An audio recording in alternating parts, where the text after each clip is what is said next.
Hi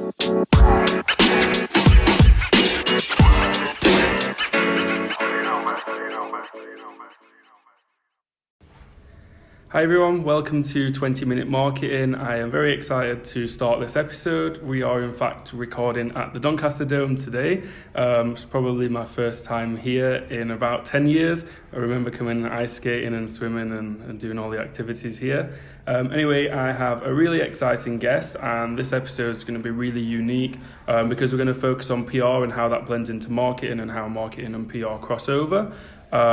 Just a bit of a side note, there may be some background noise. We do have a few children running around on the corridors, so apologise about that in advance. But yeah, I'm going to introduce Charlotte to you. So she's just going to give you a bit of a brief background about herself, her company, etc. And then we'll dive into the main topics and talk about PR and marketing together. So hi Charlotte. Hi, thank you for having me. Yeah, sorry about the noise, but the Dome is always busy, which is great because they are great PR. Sorry, that was just a plug for us. So my name's Charlotte Diamond, and I have worked in PR for 20 years this year, which makes me feel really old. Yeah. So in June I shall be having a little celebration, I think. I currently run Sidekick PR along with Kirsty and Eve, two business partners who are also fantastic friends. And we have clients up and down the country, so we do quite a bit of work in Doncaster, but the rest of our work is Manchester, Birmingham, London, here, there, everywhere. And we work across all different sectors, so everything from places like the Dome, Doncaster Deaf Trust, to hotels up and down the country, to fuel providers, to, I'm racking my brains now, conference centres, and all sorts of different organisations that we work with. So as you can see, a massive range. I always think it's hard on the spot to think about listing them all. You always forget the most important ones. Yeah. But yeah, we're going to move on. Now we've had a bit of an introduction, move on to the main subjects and topics. We'll cover PR, marketing and sort of the blend between each other. So stay tuned.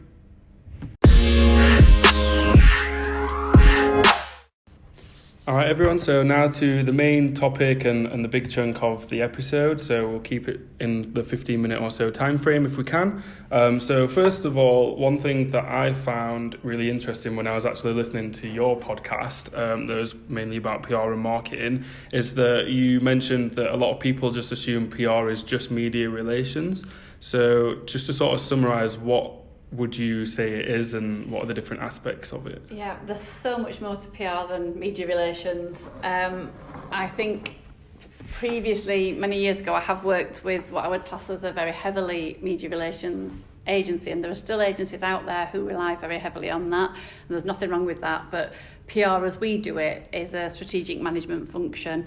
I'm not going to go into the definitions of PR because everyone argues about them. I just take this is my view of PR. So we work with organisations, we understand their business, we understand their business plan, we develop strategies for them for communicating that fit in with their business objectives. So everything that we do needs to underpin their business objectives. So it's not a case of write me a press release for the local paper, it's a case of this is our business objective, how can communication and PR help us achieve that? So we put together strategies, and that might involve elements of media relations, it might involve working with influencers, bloggers, social media elements, crisis management. A lot of what we do as well is relationships. And I don't think people recognise how important that is. So a lot of what we do is we build strong relationships and then we put people together. So we're a bit like facilitators in some way. So they might, especially if we're working in a key area, people might say, I really could do with getting to know the organisation that does this. And we then see our job as facilitating those meetings and helping people work together, developing partnerships. So for one of our clients, media relations is a very tiny element, but actually the partnerships that they develop, we develop on their behalf. And that's the strongest element of it. Yeah. For others, it might be that social media is really, really key, and particular channels. And for others, it might be that it's about podcasting. And it's all about how we can help underpin those business needs and get them to reach their audiences. And sadly, when you look at the media and how that's changed over the years, circulation figures have dropped with newspapers. Yes, they're getting the hits online and with social media and the websites.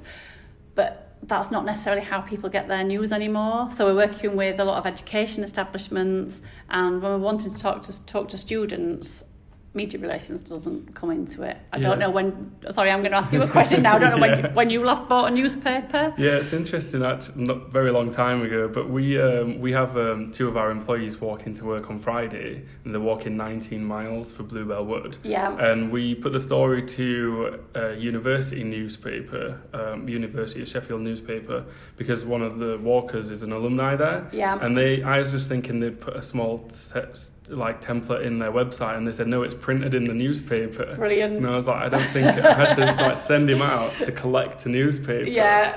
And we were quite surprised that people still pick up a newspaper. They do. Yeah. And actually, for some organisations, they want to see that they are still in those newspapers, and that they want to be in the nationals, they want to be in the broadsheets, and it's important for them. And I'm not dismissing it in any way. We work very closely with the media, and we've got some really great relationships with the media. It's just not what PR is all about. It's not the be all and end all. It's a part of the mix. Yeah. A lot of what we do, I mentioned crisis, a lot of what we do is crisis preparedness, crisis testing. So I was in London yesterday working with an organisation who, that's all we do for them. We go and we run tabletop exercises or proper exercises where we are testing their crisis plan. Yeah. For someone that's sort of new in marketing, how would you summarise a crisis? Is it when they've said something they shouldn't, or is it something that's happened or bad? Different levels of crisis that you need to look at. So there are things like a reputational crisis. So it could be, yes, they've said something wrong, or something's happened where their reputation's on the line, or it could be a lot of the crisis that we prepare for, plan for and deal with, or when it's something major that will have a big impact. So it could be to do with loss of life, it could be to do with buildings falling down, etc., etc., an actual physical crisis. Yeah. So there's the two levels. I think people get carried away and often go, oh, there's a crisis, and it's not, it's an issue. Yeah. And it's semantic, but there's a difference between an issue and a crisis. An issue is something that you can, if you nip it in the bud, it doesn't turn into a crisis, and you can deal with much easier than an actual crisis. But we do a lot of crisis testing. We did one at a shopping centre in Hull last week where we were running them through a scenario that could happen and making sure that their emergency procedures worked and that everything was in place. So we do a lot of that. We also do internal communication because people forget how important the staff are often. So organisations will say, oh yes, I'll get this PR agency in and we'll do all this wonderful stuff and we'll communicate externally and everyone will see how great we are and we're getting all our wonderful, well-crafted messages out there. But they forget the main audience is the internal audience. And so we do a lot of work again to make sure that internal audiences are communicated with, the best way to communicate with them, what channels they're using. And a lot of the work that we do is based on research as well. So we don't just decide we think it's going to be this channel. We'll do the focus groups, we'll do the groundwork to make sure that what we're delivering then and the tactics that we employ when we're talking to people are the right ones. So it's not just as simple as not just write me a press release. One or two, yeah. It's No. not just a press release. And to be honest, when we get called now, and we still get them where people say, can you do me a press release for this? The answer is no, because I don't think a press release by itself without any thought or any strategic direction will do anybody any good. So we'd be taking money off people for nothing. So now we talk to people much more about actually what's your aim and objective, what you're trying to achieve for this. Can we do it in another way? Can it be part of a plan or a campaign, or have some more strategic direction to it? A press release here, there or anywhere doesn't actually have that impact. Yeah. And when people come to you with the strategy, what sort of ideal goals do you think they should have? Should it be we want to reach 10,000 people on LinkedIn, something so specific, or should it just be I'm on a podcast, you can't see my face going No, I still get really I'm very opinionated, and I do get very cross with things like I still see it on Twitter, and it drives me mad when someone will tweet and say, I'm nearing 1,000 followers, help me get there. And I find myself shouting at the phone, why do you want to get to 1,000 followers? Why is that an objective? Surely your engagement's more important. So we do get, again, people call us and say we want to have this many followers on LinkedIn, and we want to have, and we have to have that conversation then as to why is that important. And actually surely you're better off having less followers but more engaged followers. Yeah. And I think a lot of organisations found this when GDPR came in and everyone was panicking and people's newsletter lists and database lists got slashed from, we've got 70,000 on our database to suddenly they've got 30,000. Yeah. But actually those 30,000 tend to be more engaged, they're interested. The ones that care. Exactly. You're rather wasting than your time with the extra 40,000. So you're better off having that smaller number but more engaged people. Yeah. So we don't just accept when we look at people's objectives, and you do get some crazy ones out there, and aims and objectives and goals and KPIs and whatever people want to set. And again, if they've not worked with PR agencies before, or they've worked with PR agencies who are very media relations orientated, they might come and say, we want 4 press releases a month and we want this many posts on LinkedIn and we want this many. And we're the ones who sit there saying, why? Yeah. Have you got the news for 4 news stories, and actually what are you wanting to achieve from them? Why are you wanting this many followers, and why are you saying you've got to post this many times? What's backing that up? Yeah. But we also go to the other extremes, the other end of it. We're really big on reporting. Yeah. So we use a lot of different channels. We use a lot of different platforms and things to make sure that we're reporting the right metrics back to people. So we use things like Sprout Social. I always say it the wrong way around. Not sure which way around it is. I'm sure it matters to them. It doesn't matter to me. It comes up when I log it in. But we can actually then look at and report on engagement. Is engagement up? What's actually happening? What are we getting people to do? What are the outcomes of the communications that we put out there? So we measure on outcomes, not outputs. We would never say we have posted you this many tweets this month. Yeah. We'd say engagement's up. This one tweet did this, X, Y, and Z. Yeah, and then this many people have then gone on and bought tickets for your show or done this. And so that we measure on the results. So we do have a social media monitoring in place, and we get the evaluation and put the reports together in that way. And we do look at media coverage. We look at the impact of partnerships and do a lot of really interested in pulse surveys and finding out what people think. Yeah, I think that's one of the most important things about social media is it's all great and well posting, but then either once a month at the end of the month or every 2 or 3 months, whenever you've got time, find out which posts worked well, which ones had the most engagement, and you probably find that the ones you thought were the best aren't, and the ones that are unrelated to your company, which are very generic and out there and not really relevant to the product you're selling, might be the ones that people actually engage and read. Absolutely. And I think when you talk to people about social media, I know that there'll be some social media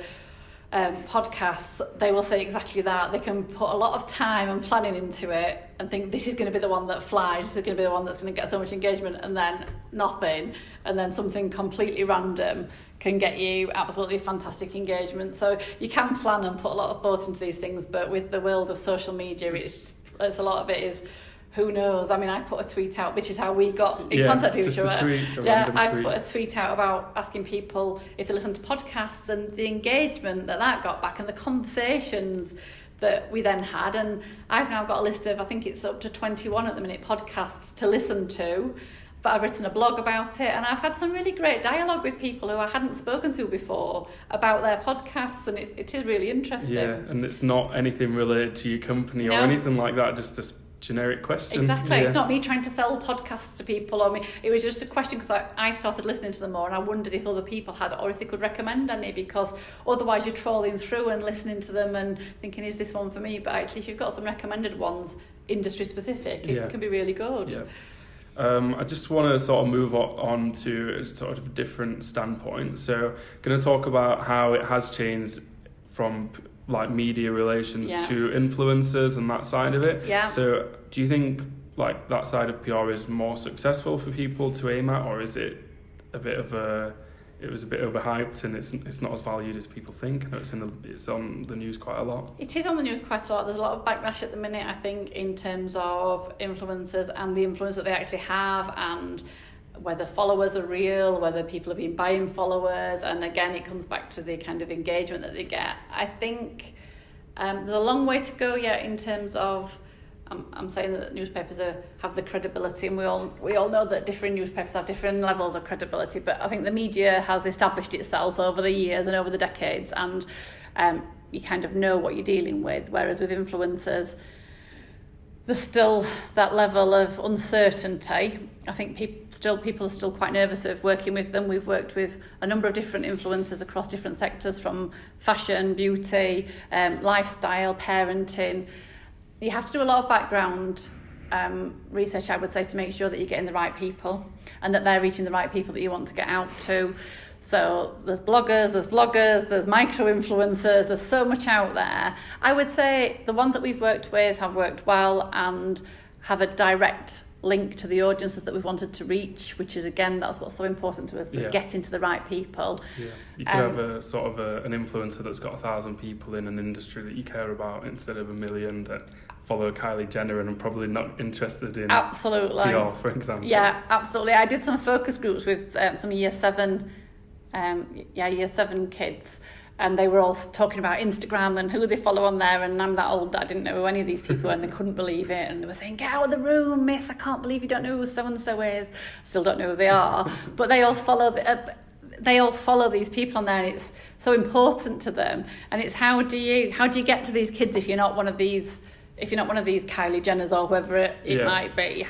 It's finding ways to actually reach the audience that you want to reach. And if it is young people, Insta and Snapchat at the minute seem to be the thing. But yeah, I've enjoyed working with the influencers that we've worked with. We've not done it lots. We've done bloggers events, we've done vloggers events, and we've developed some relationships. But it's just a nice, different part of the mix, I think. Yeah. And then I just want to get a bit of your opinion and stance on marketing, just really vaguely from a PR stance rather than us considering PR from a marketing stance. Yeah, so it's really interesting because if you talk to a marketeer, they see PR as part of the marketing mix. You talk to a PR professional, they see marketing as part of the PR mix. It has started to change and the lines have blurred a bit more, and I think social and digital have blurred the lines a lot more. I always used to say I don't know anything about marketing. I work in PR. I couldn't do a marketeer's job. I still stand by that in some respects, but I think, like I said, the lines have blurred a bit more. In PR, in education, I lecture at one of the local universities as well in PR. A friend of mine who did a PR degree, she would always talk about her PR umbrella with all the different segments on it, and that would show you the media relations, the influencers, the social media, and marketing would be a segment on that PR umbrella. Yeah.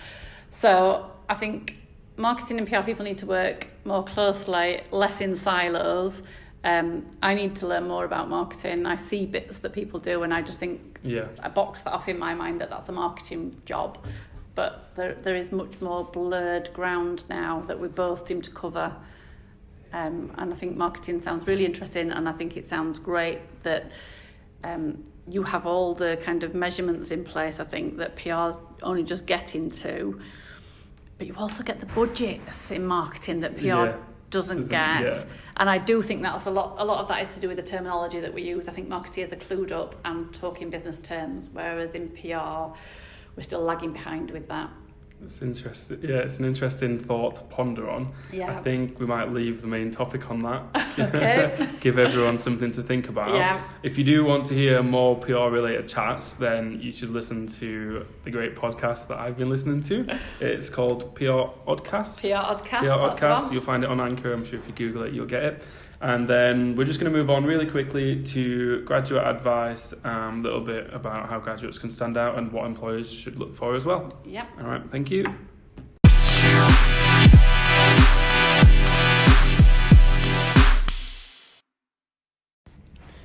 And just to summarise, we are going to talk about the last topic, which is graduate advice for both graduates and employers looking for people to fill new roles. So first of all, Charlotte, what would you look for if you were hiring besides sort of technical knowledge and just qualifications? I think it's a really interesting question that, like I said, I do some lecturing at the local university, so I know how difficult it is for students to get jobs and to get a foot in the door.